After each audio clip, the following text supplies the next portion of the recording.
अकोला जिल्ह्यातील बार्शी टाकळी तालुका अंतर्गत राजंदा येथे ग्राम महसूल अधिकाऱ्यांच्या कथित गैरप्रकारांविरोधात जिल्हाधिकारी कार्यालयासमोर आमरण उपोषण सुरू केले आहे। तर राजंदा येथील मयूर काळे यांनी तलाठी नाना इंगळे आणि सुदेश चराटे तसेच संबंधित मंडळ अधिकाऱ्यांची तात्काळ बदली व कठोर कारवाईची मागणी करत उपोषण सुरू केले आहे। संबंधित तलाठी 20 वर्षांपासून एकाच गावात कार्यरत असल्याचा तसेच अवैध मुरुम व वाळू उत्खननाला संरक्षण दिल्याचा आरोप करण्यात आला आहे।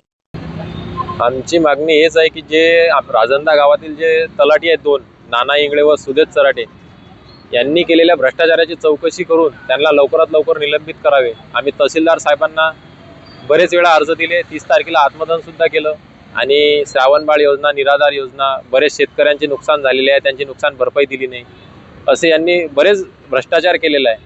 आमची कलेक्टर साहेबांना एकच विनंती आहे की तलाठी व मंडळ अधिकारी आणि तसेच तहसीलदार ज्यांनी यांना वेळोवेळी आळी घातले अशांची चौकशी लवकरात लवकर करावी आणि यांना निलंबित करावे।